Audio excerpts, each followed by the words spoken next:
El intestino medio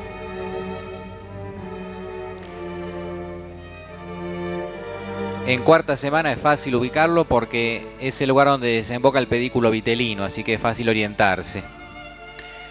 A partir de ahí, debido a la evolución del intestino medio, es más difícil y ya tenemos que ponerle los límites. Y decimos que el intestino medio abarca desde el fin del intestino anterior, lógicamente, o sea, desde la desembocadura o desde el origen del brote dorsal del páncreas, ahí comienza, y el límite inferior es hasta los 2/3 del colon transverso. Recordamos entonces que va a originar a parte del duodeno,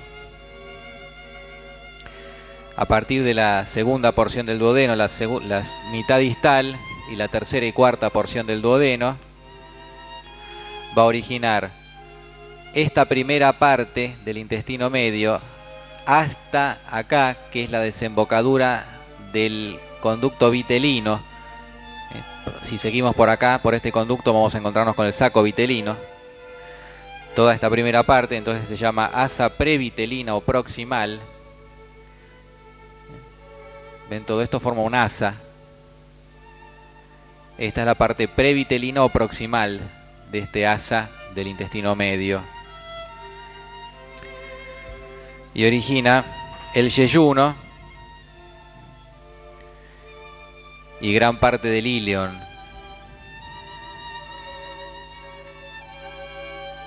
Mientras que a partir ya de la desembocadura del conducto vitelino tendremos el asa posvitelina, la parte posvitelina o distal del asa vitelina, y origina lo que queda del íleon, ciego, apéndice, colon ascendente y 2/3 derechos del colon transverso.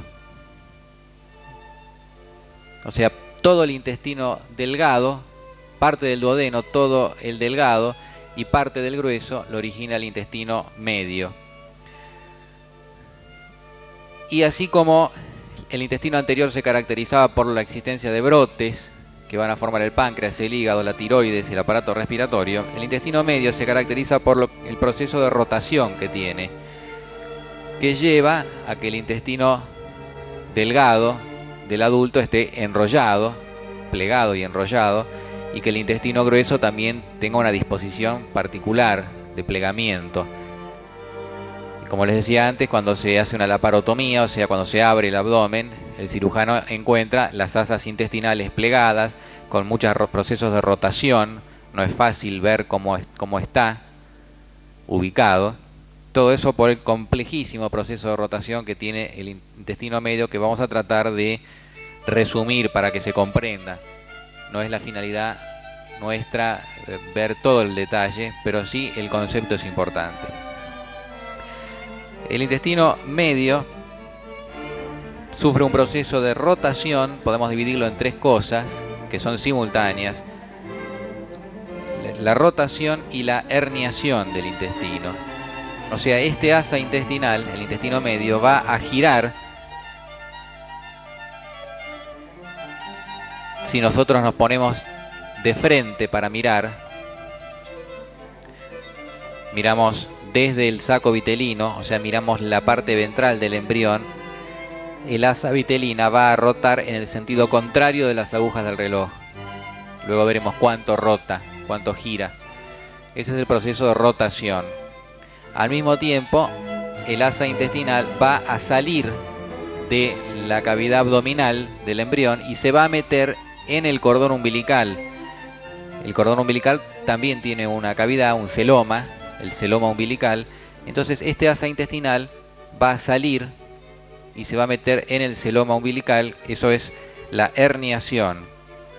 Y luego, al mismo tiempo que sigue rotando, se produce el retorno del intestino nuevamente a la cavidad abdominal.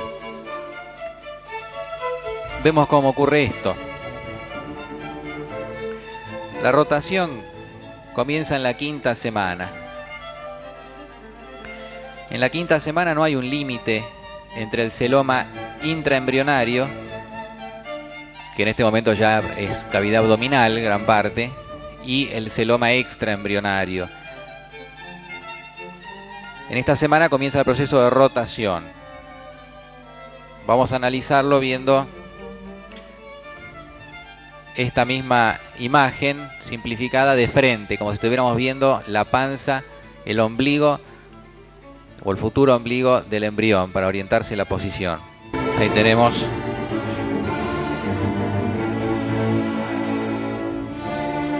estamos viendo de frente el asa previtelina arriba. Esto viene del intestino anterior. Hemos cortado el asa.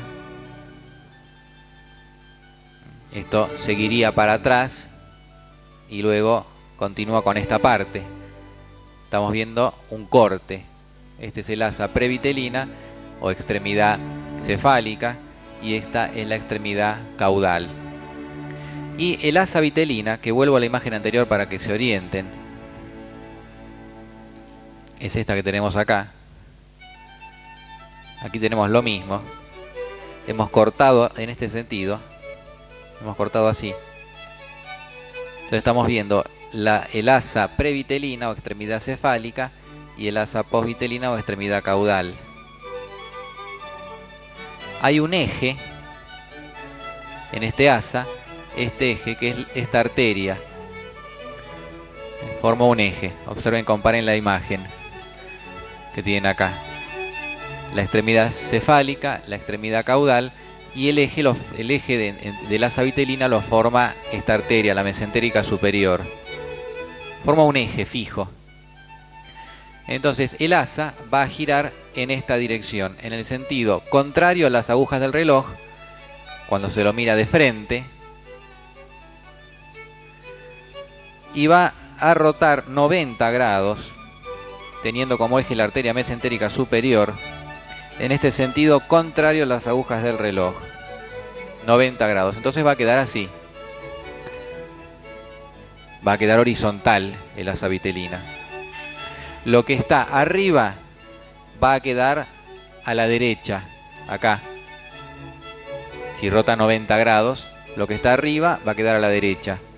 Entonces el asa previtelina va a quedar a la derecha y el asa posvitelina va a quedar a la izquierda. Aquí lo tenemos. Después de la rotación de 90 grados, fíjense el eje que forma la mesentérica superior. La parte cefálica o craneal quedó del lado derecho y la parte caudal quedó del lado izquierdo. Primer proceso de rotación.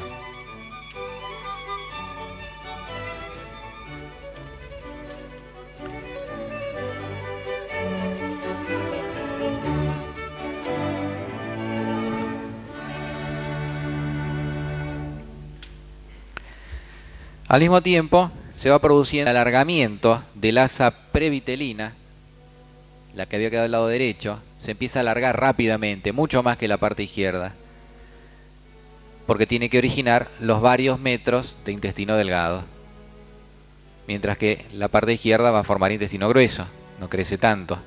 Fíjense cómo al alargarse tan rápidamente no tiene lugar y se pliega, formando los clásicos pliegues del intestino delgado.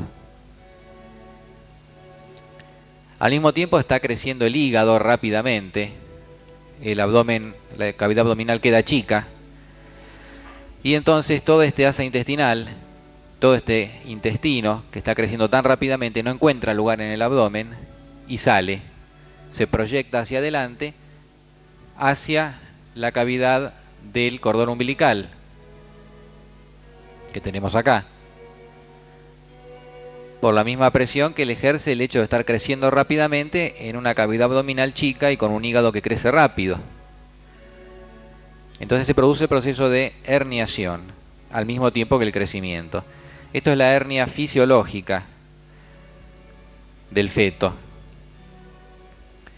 También contribuye el hecho de que hay otros órganos creciendo al mismo tiempo, los riñones, el páncreas, pero el que más crece, el que más ocupa volumen es el hígado.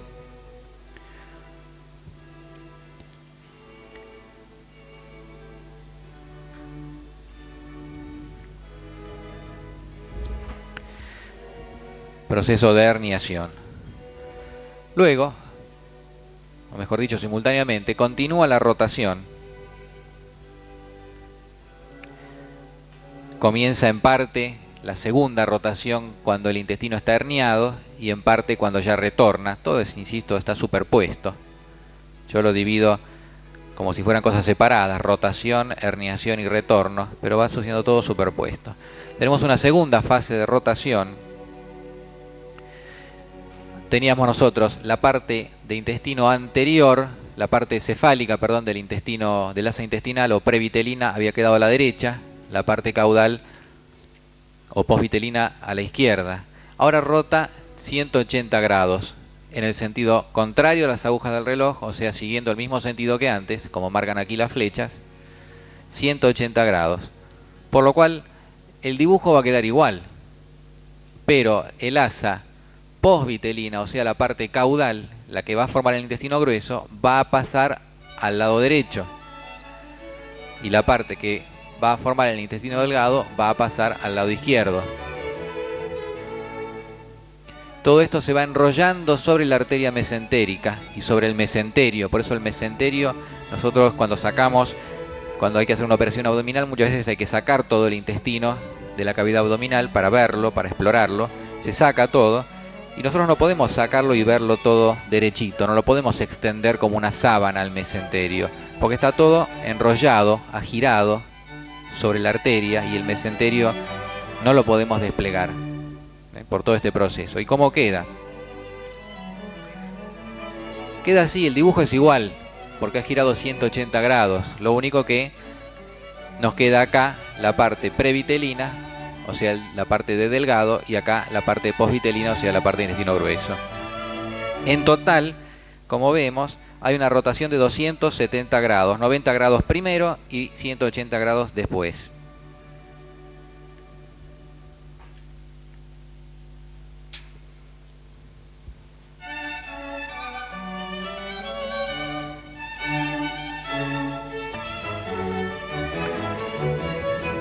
Aquí tenemos, antes de la rotación, donde es fácil distinguir las cosas, lo superior es superior, previtelino, lo inferior es el asa posvitelina. Insisto que va a girar 90 grados primero, esto va a quedar a la derecha, y luego va a girar 180 grados más, por lo cual esto mismo va a terminar quedando a la izquierda. Siempre sobre este eje que es la arteria mesentérica. Al mismo tiempo esta parte, la previtelina, creció rápidamente y se produce la herniación. Se mete acá, en lugar de estar acá en la cavidad abdominal, esta flecha que está ahí nos marca la proyección de la presión y se empuja todo el intestino que está creciendo hacia la cavidad umbilical.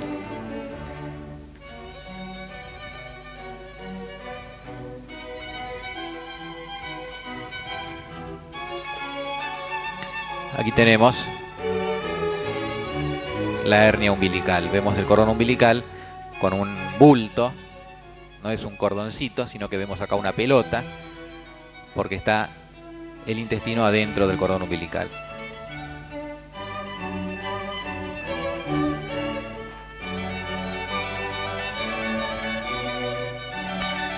Luego tiene que retornar, como vemos, como estábamos analizando, pero puede suceder que haya una falla en el retorno de esa hernia, de ese intestino herniado, y entonces el bebé nazca con el intestino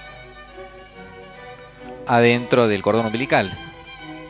Van a ser con un tumor en el cordón umbilical, una pelota, y ahí adentro está el intestino. Eso es lo que se llama el ónfalocele, que tenemos acá.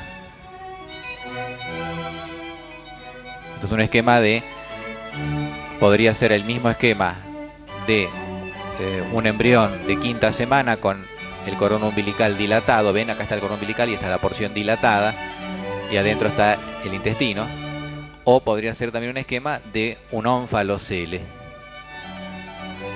cuando no retorna y el bebé nace así, con esta gran pelota dilatando el cordón umbilical que tenemos acá.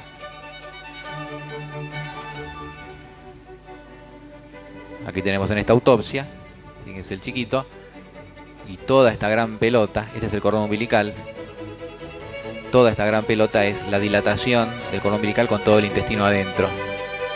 Una falla en el retorno. Tan grande, fíjense ustedes, que no puede ni cerrar los brazos ni las piernas. En este caso es una autopsia, está muerto, porque había otras malformaciones concomitantes.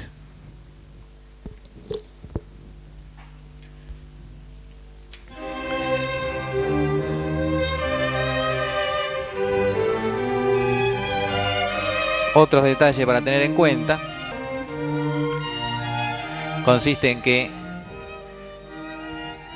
el intestino grueso, cuando se forma, también va evolucionando y cambiando mucho la posición, ya que cuando se origina el ciego, como todos recordamos, el ilion desemboca en el ciego, acá está, el ilion desemboca en el ciego se forma el apéndice,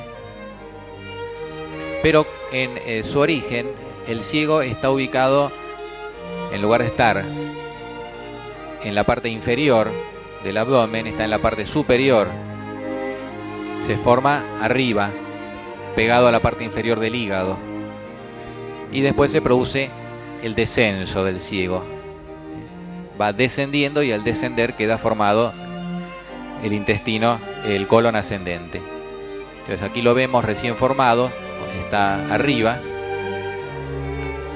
y aquí vemos cómo va descendiendo el ciego y por arriba del ciego queda formado el colon ascendente. Al mismo tiempo se fue desarrollando el apéndice. Esto representa las cintas musculares que recorren el colon, que explicamos en histología, que son las tenias del colon.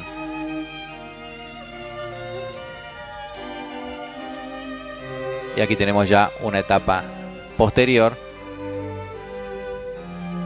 con distintas posiciones del apéndice. El apéndice puede estar ubicado por delante del ciego. Entonces cuando hay una apendicitis el cirujano abre y se encuentra con el ciego y delante está el apéndice y lo saca fácil. Pero otras veces el apéndice se puede originar atrás del ciego, lo que se llama el apéndice retrocecal. Entonces el cirujano abre poquitito, porque para poner una apendicitis no se abre mucho la panza, y ve el ciego pero no ve el apéndice, porque el apéndice está tapado por el ciego, entonces cuesta más trabajo encontrarlo, localizarlo, hay que rotar todo el ciego para poder verlo. Es la apendicitis por un apéndice retrocecal, que da síntomas un poco más confusos de apendicitis, que es muy común y que el cirujano también tiene que conocer todas las variaciones posibles en la posición del apéndice. Se va a orientar porque las tenias del colon desembocan en el apéndice. Si no lo encuentra, tiene que seguir las tenias del colon y va a encontrar dónde está. Pero ya estamos en cuestiones anatómicas.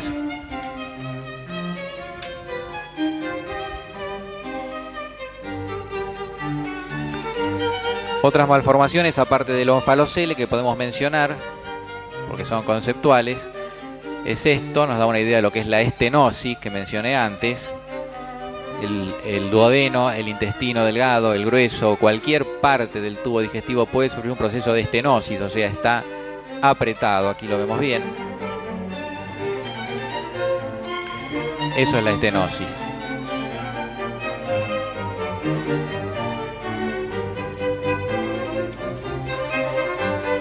Y aquí tenemos la atresia. Acá tenemos la diferencia con la atresia. En la atresia directamente no es que haya una zona localizada donde se ha reducido el diámetro, sino que todo un sector del órgano no se ha desarrollado completamente. Esto es la atresia, puede haber atresia esofágica, atresia duodenal, atresia en cualquier parte del tubo. Atresia y estenosis. Fíjense ustedes la diferencia. ¿Ven? La estenosis está bien desarrollado el resto, pero hay una obstrucción localizada.